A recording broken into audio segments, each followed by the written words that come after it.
Thank you. I think that was me. So, good morning, good afternoon, good evening, everyone. Hope that helps.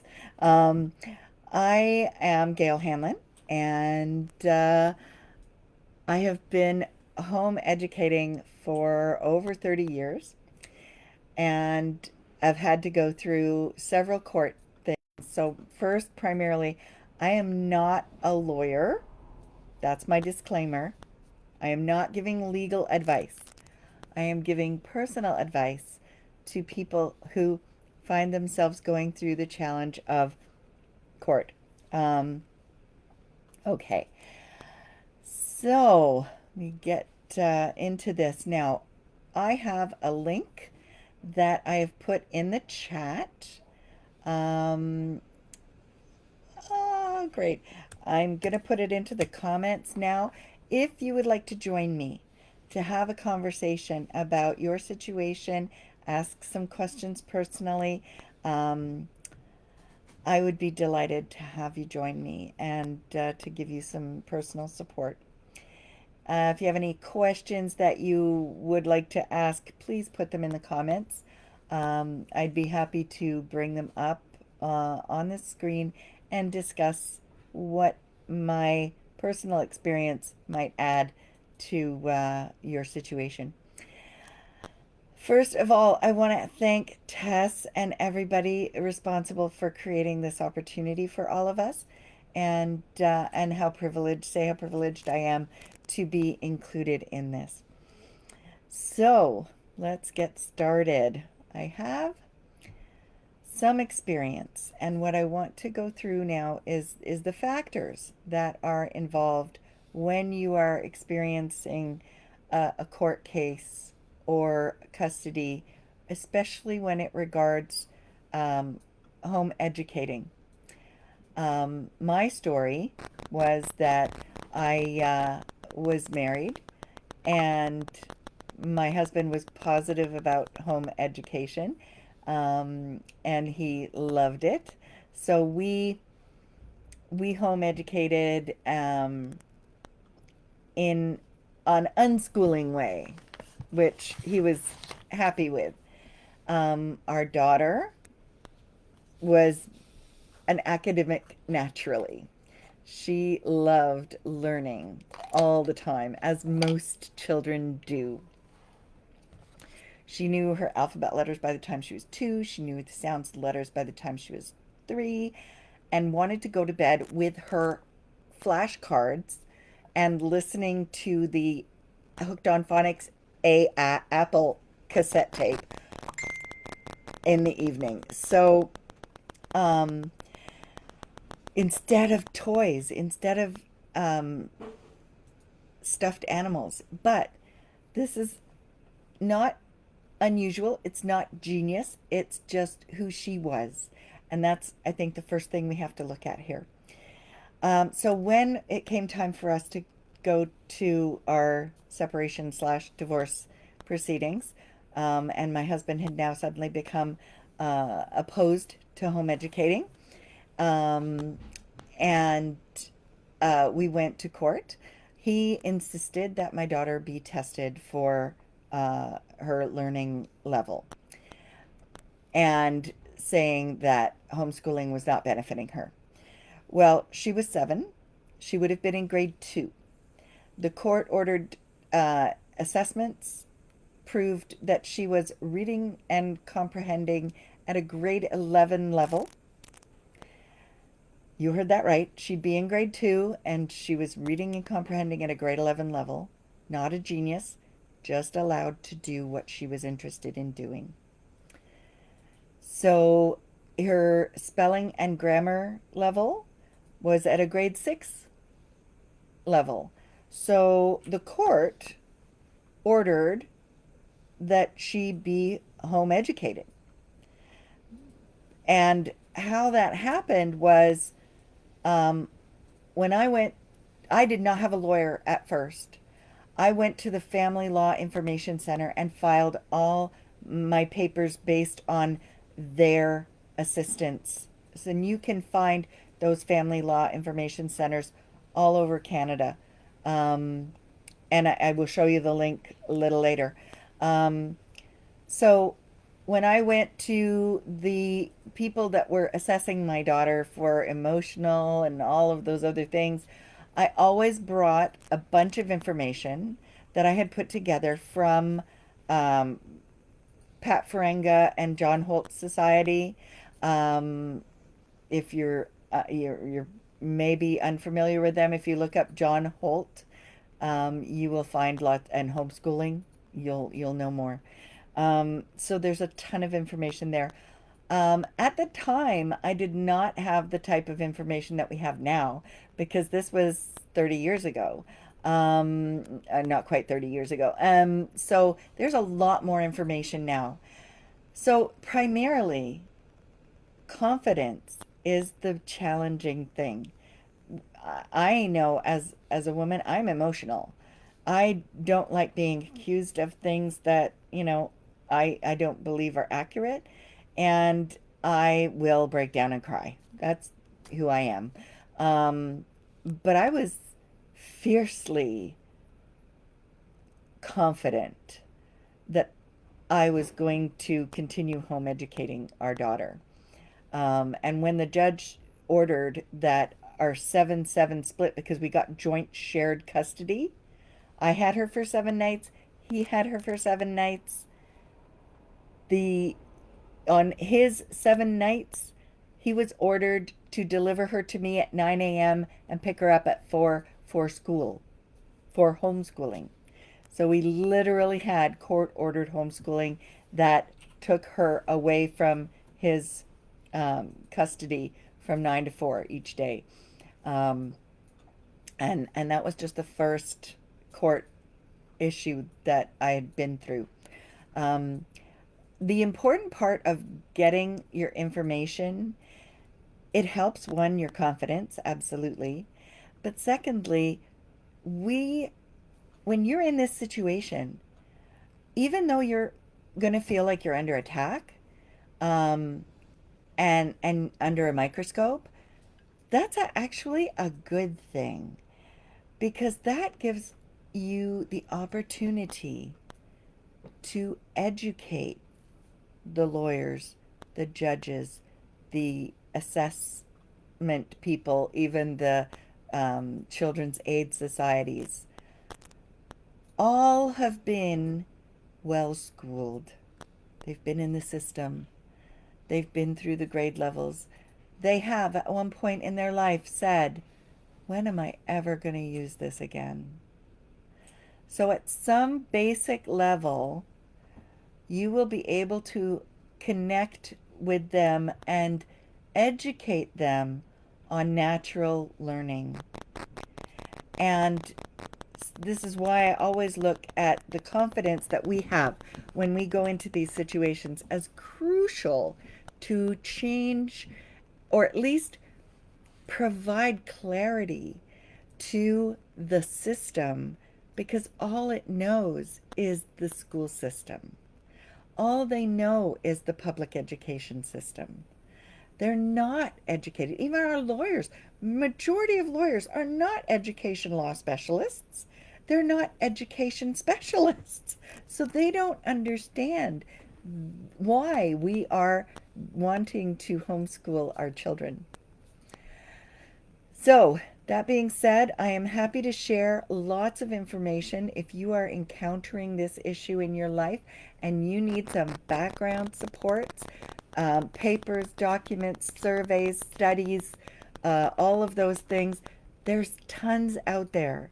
And depending on your situation, we can find the right package of information that you can present to your lawyers, your judges, your courts, your affidavits from different people that understand and know your child. So that's basically what I wanted to lay out the foundation of first. Remember my disclaimer, I am not a lawyer. This is not legal advice, only the experience that I have that I would like to pass on to those of you who are having challenges of this nature. I am not immune to the emotional difficulties of this. I would cry every night when my daughter was not with me and weep because she didn't want to go to her dad's. He had to literally peel her off of me every single day.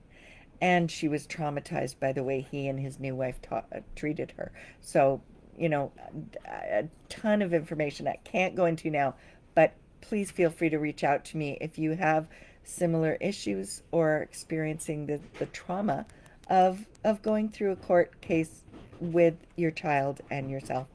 Um, so I'm going to go back to our factors that are involved here and talk about the first one. First of all, the custody factor. Custody is a huge thing, and it has changed over the last years. We had sole custody, and now and we have joint shared custody, and all those different types of custody, and now we have the terminology has changed, and somewhat of the legalities have changed about it. Make sure you do your research because now we have the decision making parent or the parent with primary decision making responsibility. That is what it's called for what we used to call sole custody. Um, and then there's the parent who has access or visitation. Um, Again, lots of resources going to be coming up within the time that I'm doing this. So the education factor. If you're having a challenge about homeschooling or the type of education that you want for your child, um, be confident and help educate the people, but also be aware and don't ignore the opposite. Um, why are they challenging the education portion of this? Understand where they're coming from. And the majority of people are coming from a couple of places. Primarily, it has nothing to do with education. And if it has gotten to court, it's already beyond a reasonable conversation. Um, Most reasonable people will be able to work things out and agree before it gets to court. So, obviously, by the time you get to court, it's already pretty much a guarantee that you're dealing with an unreasonable situation. And that could be either because of ignorance, that they don't understand what you're doing or why you're doing it or how it's benefiting you and your child primarily. Um, but then try to find out what their motivations are. If it is about education, what is it that they're afraid of? Because these emotions come from two places, love or fear. And if it's coming from a place of fear, which it generally is, find out what they're afraid of. And is that valid? Before you defend yourself and your methodology of education, ask them to prove what they are saying. So if they say, our child cannot get into university or college without going to school, prove it. Show me documentation that proves that our child won't be able to get into university or college. And then meanwhile, in the background, you have the information that shows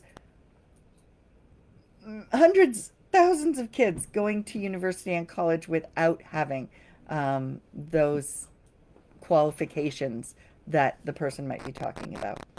But first, make them defend their point of view, because if they're just saying something, they have to back it up with proof. With another situation related to this, when families were being taken to court for not sending their kids to school, it was the burden of proof of satisfactory instruction is on the person bringing the family to court or the boards of education, not the parents. So when somebody's saying, no, you can't do that, the burden of proof is to show why you shouldn't be able to do that or how what you're doing might be harming your child. In the situation of the boards of education taking families to court, they had to prove that satisfactory instruction was not being provided. And so families that never gave information to the boards of education were then not, the boards were not able to prove that. And the court cases were continually being lost, which is why the Ministry of Education in Ontario said, stop taking these people to court. We keep losing. It's costing us a ton of money and legal fees. So if it's about the education, like the learning, and remember, education and school are not the same thing. When you can prove, if it comes to that, and remember, first they have to prove that it's better. And if they don't know what you're doing, how can they prove it's better? So you can then submit to the court, submit to the lawyers, the documentation about natural learning, about understanding. So that's that next factor that we would be a separate day in itself. Um, Now the socialization factor. It's the S word. And I think what we need to help the people in the system, in the law system, and understand is that there's a difference between a child being social and a child being socialized. I never wanted my daughter to be over socialized by her own peer group and under socialized to the rest of the world. I wanted my daughter to be social, but she's an introvert. When we went to birthday parties, she would hide under the table. We need to recognize our children's comfort level, wellness, challenges. They might be shy, they might be introverted, they might be extremely outgoing. And how does that play into the fears that people have that we live in a society where the majority of people do have access to other people. Um, if you are in a very remote area where there are not a lot of other people, that's a totally different talk. But basics are the same. They're still going to have communication with people. And there are still lots of ways for them to socialize and engage with other people. We haven't had this system of education for more than 200 years. It's very much in its infancy. And the type of socialization that we see is scary a lot of times. Um, the negative socialization at school is more primary than the positive. So that's the next factor that we look at when we're talking to the judges and the lawyers and everything. What social network do we have for our children? How do we um, provide opportunities for our kids to be have a sense of belonging with other people and understand how to communicate in the world? Um, and it doesn't have to be in a classroom with forced peers that are all um, assembled by their date of manufacture. Um, okay, next factor. And again, any comments, or I might be missing comments because I'm really right into this. Okay, so I would be delighted to see any comments. Parental strife factor. A lot of times, as I said before, these issues come to court not because of a true concern, um, but because of anger and fear and um, and spite.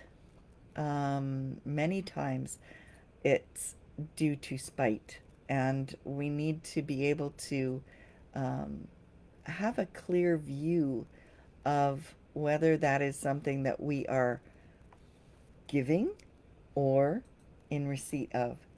If we are being spiteful, it's going to be perceived and we're not going to make any brownie points. Um, if the other party is being spiteful, we need to be able to calmly, let me pause that, um, calmly and respectfully acknowledge the um, the the things that people are saying. Sometimes that means not saying anything at all.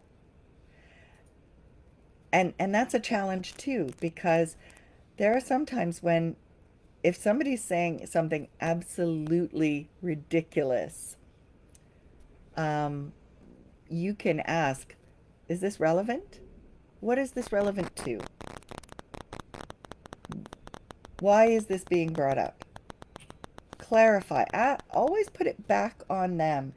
Clarify what you're saying, please. Prove what you're saying. Make sure you keep notes, lots of notes. Any videotape. There are lots of apps that you can store things in privately so that even people looking at your phone wouldn't necessarily find it, because there are people in, emotionally abusive relationships that need to prepare to document things. Um, and and that's what I see a lot of gaslighting, a lot of narcissism, and being confident and calm when you're going through these trials is what people are going to notice about you, that you have the self-regulation that will be in your child's best interests. Because in chaos, if you are the calm port in the storm, that will prove beneficial in my experience and opinion. Um, Not legal advice. I got to say this multiple times. I am not a lawyer, just my personal experience. And the experience of many families that I've helped, that I've communicated with and tried to help.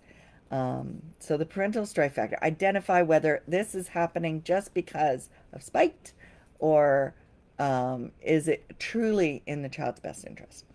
Next one is the religion factor.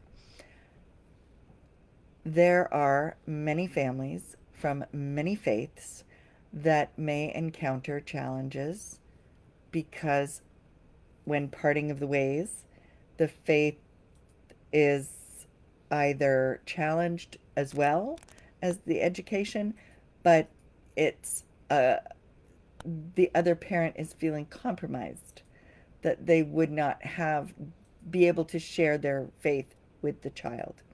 And of course, when it comes down to it, the parent with decision making responsibility, what we used to call the sole parent, sole custody parent, um, would make those decisions for the child.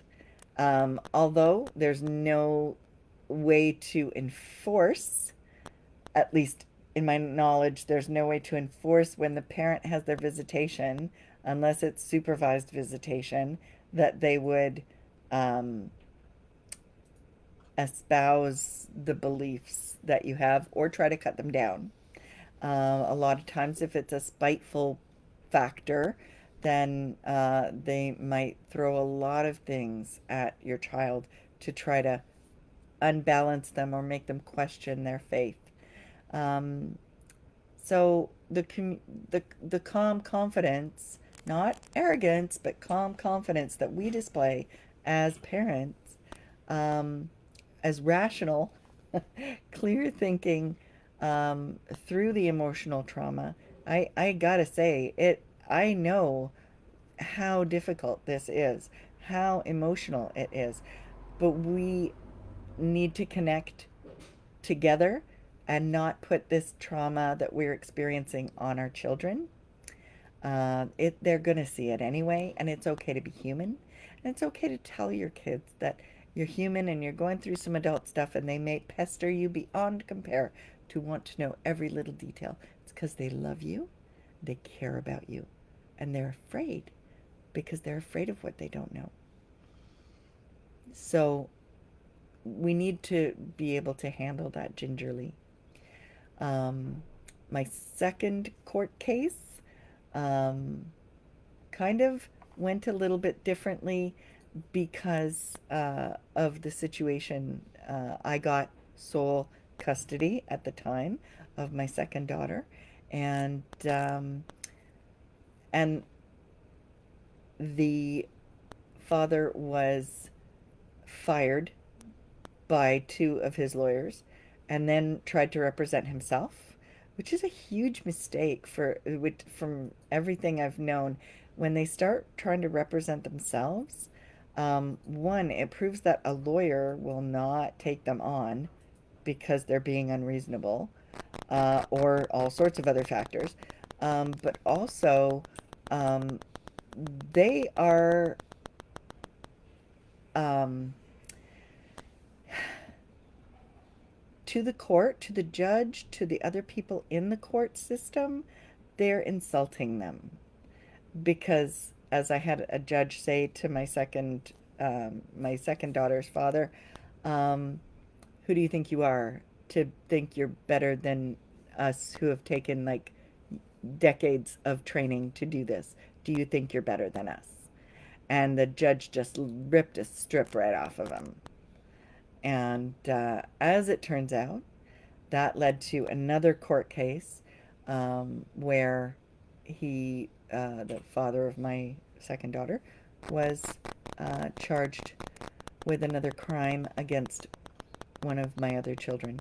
So I should have known better. We always say that because we think we can see 20. Hindsight is 20/20. Um, Try to take care of yourself so that you can be confident. Remember, there's a reason why you are fighting this fight. It's a good reason.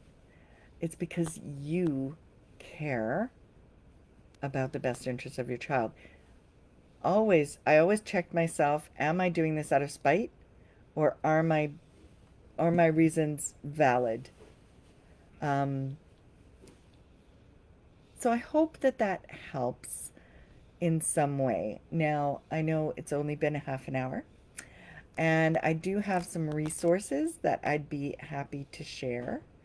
So let me see if I can pull those up.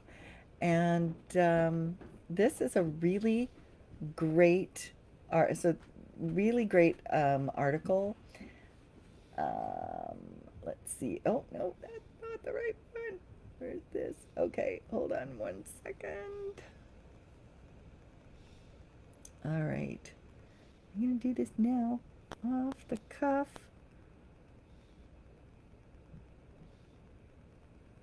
You're gonna see some weird stuff going on here, but here, here, and I thought I set this up, but I must have changed it. Okay, so I'm gonna bring this over here, and if you're watching this on the replay, please don't hesitate to reach out to me privately, because I would be delighted to help you. I do not charge for these services um, because I think it's important that we support each other. Um, I'm not opposed to donations. Um, all right, let me see if I can do this now. Yay! There. Of course. Of course. Switch this. Yeah, you're watching my doodling. Ah, doodling on my web design here. I have an excellent program if you're ever interested in finding out more about it. It is called Ecamm Plus. It is for Apple users. So if you are using an Apple product, i.e. a Mac, this is your answer to streaming. So there, how's that? Um, okay, there, even better. Okay, now coming back to this, here is an excellent website that I'm going to copy the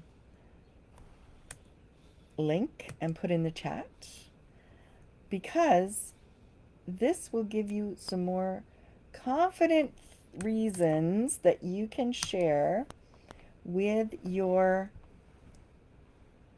court people, why doctors and lawyers choose to homeschool. People respect doctors and lawyers.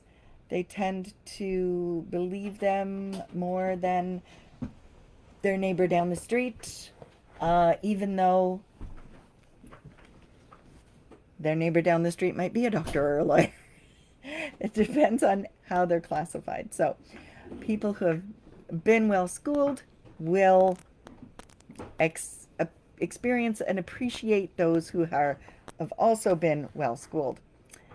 These are 18 reasons why doctors and lawyers homeschool their children.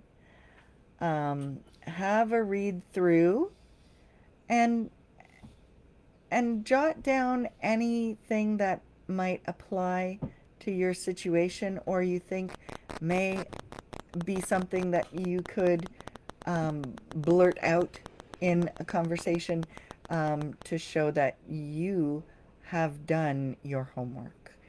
You are more knowledgeable about this than anyone. Okay. So it's really a fabulous page. We're able to work on our kids' behavior and work ethic through the day. Get rid of bad habits fast. Be the master of your own schedule. Younger children learn from older siblings. That's what I was talking about with the over socialization of peer groups and under socialization to the rest of the world. Homeschoolers save taxpayers money too. According to the National Home Education Research Institute, homeschoolers save the taxpayers $16 billion. Now, in Canada and especially in Ontario, it's a little different maybe because the tax money goes to the Ministry of Education, and then the schools get it per student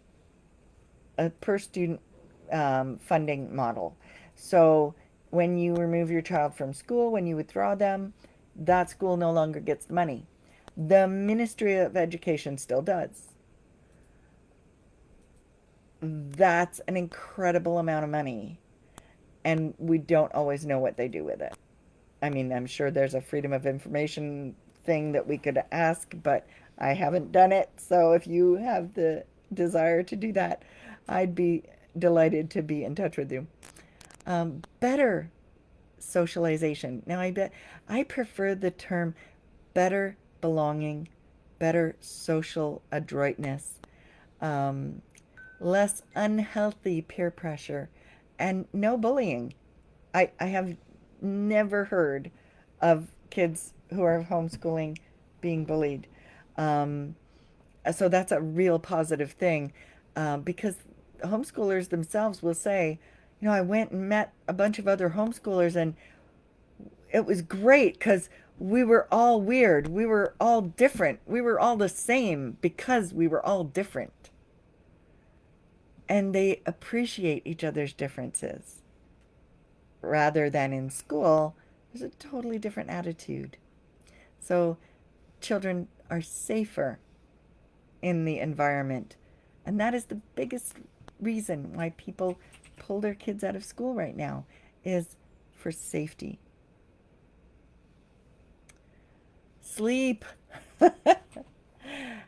The National Jewish Health uh, Organization released a study showing that homeschooled students get more sleep than their peers who attend school. As a result, they're better prepared to learn. Getting more sleep, growing while they're sleeping, all these things can be put into court documents as the benefits of home education. And especially when you're talking about social and emotional wellness, if you have a child with special needs whose needs are not being met in the school, and your partner is saying, that school has those resources. But even though they have those resources, if they're one of 1,000 kids applying for those resources, it may be, in my opinion, it definitely is better to find those resources privately. So again, this article, super fantastic. I put the link in the chat below. There's a couple of things here that are interesting that don't necessarily go into custody, but into questioning homeschooling.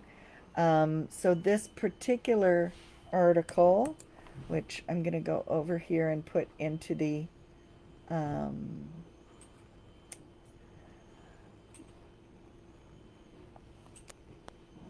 chat. Yes, Tess, thank you so much for those wonderful comments. And yeah, it is very bizarre to think that that it would be better for children to do that.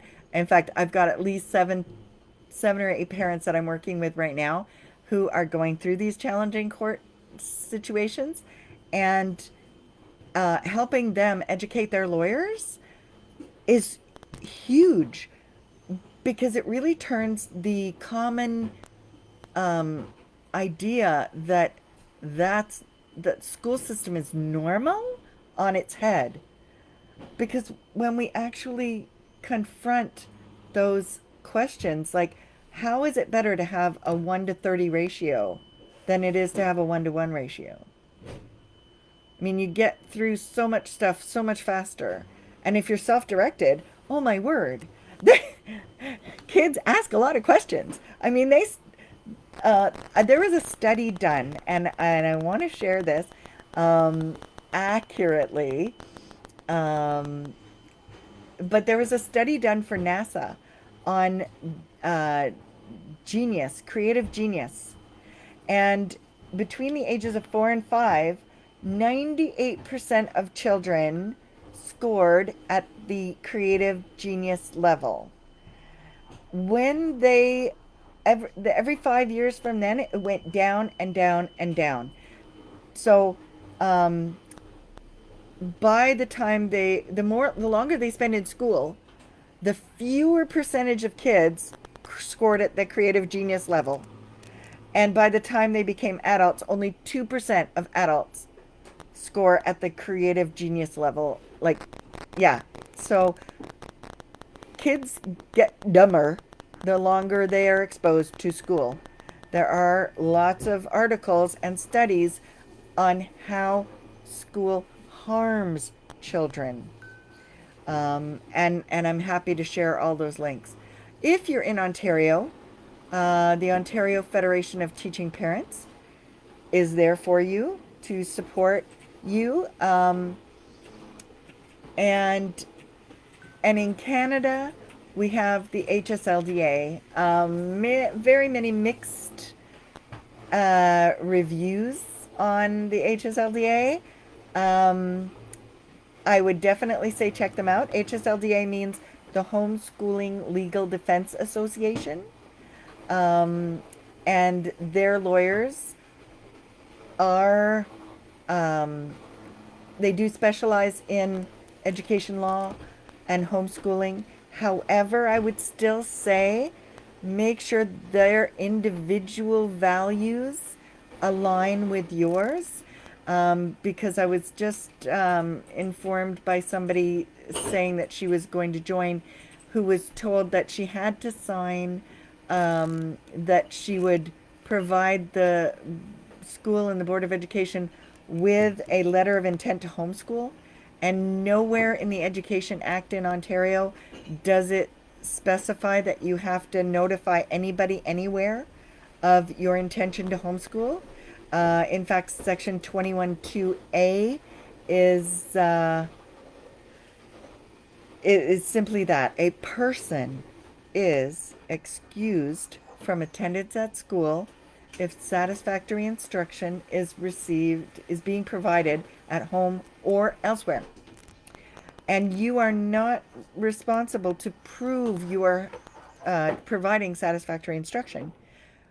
Those that are opposing you must prove that you are not providing satisfactory instruction.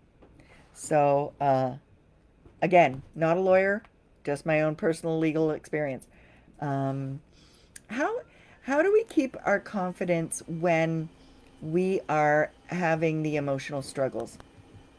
I want to quickly say how much it is important for us to connect with other people. Now, I have a Signal group for people going through this issue or these challenges, and I would be delighted if you make an invitation to that group on Signal for safety.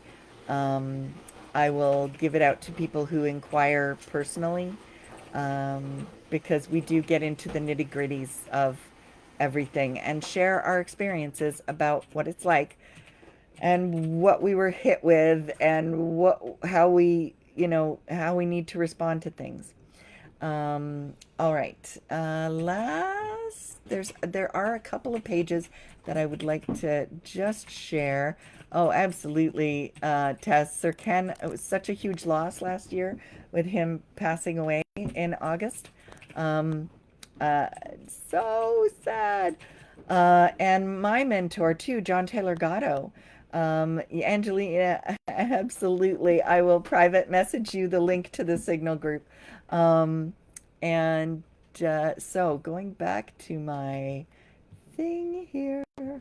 Woohoo, there we go. I'm just gonna run back to this view here. Um, think about who should make decisions about your child. This is a really good page. Gives a lot of information and ideas, things to go through. Remember, don't believe everything that you read, but talk about it, think about it, pray about it, whatever you really need to do for yourself to make sure you're aware of what could possibly come to you, and why other people think differently than you do. Um, in Ontario and in yeah, this is Ontario.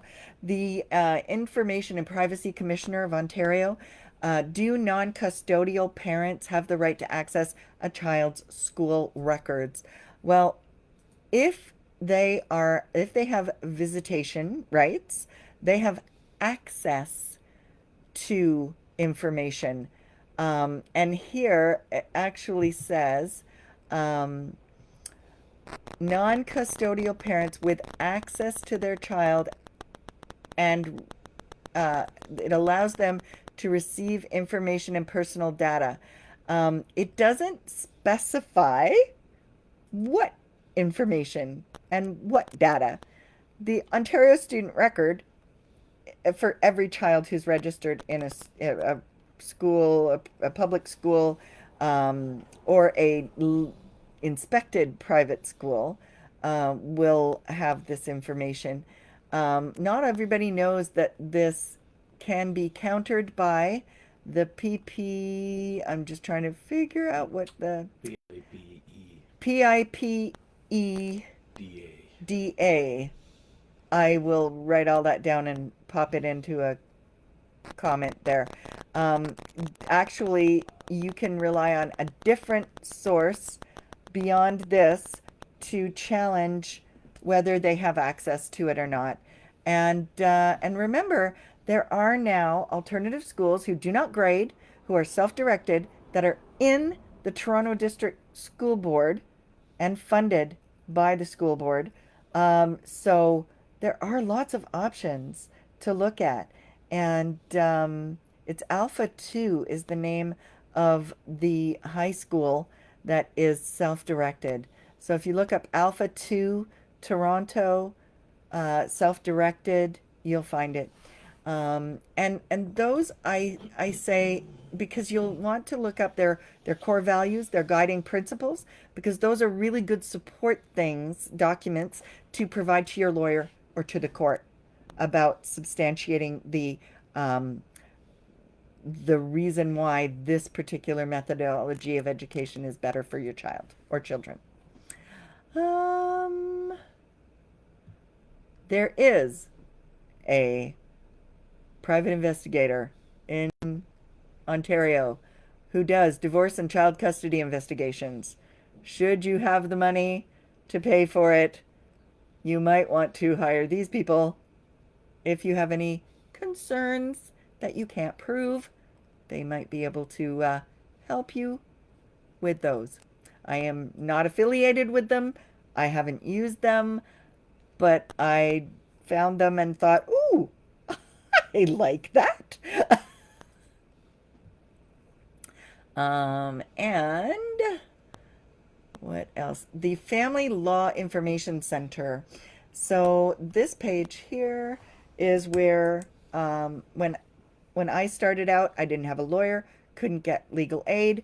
I went here and they provided me with a lawyer that I could sit down with who would help me fill in all my forms and know which forms I needed to do and help me through the entire process. So my first case where I had joint shared custody and then court ordered homeschooling, I started that whole thing without having legal counsel on my behalf. And I just had to go step by step by what they provided me the information with. So, anyway, that is that. I still have 10 minutes. If anybody would like to come on, I have room for a guest. Or just if you have any more questions or comments, please don't hesitate to contact me privately. I'd be delighted to either help you get in touch with a lawyer that may be more knowledgeable, but also to help you educate and take this opportunity, because it really is an opportunity for us to help those coming after us, for us to educate people about alternative education and our what that means for the child, and how it's best for a lot of children. So I want to thank you and thank Tess and everybody involved with making this Modern Matriarch Month a wonderful shared experience for everybody. And I will say, have a beautiful day. And remember, be confident. You know your child better than anybody else in the world. No teachers, no principals, nobody in the education system, nobody who created curriculum. They don't know your child. They don't know you. They don't know how your child learns. They don't know anything about you. Remember, you are the expert in your own child's education. You can be confident. You matter. Your child matters. And this matters. Have a great day.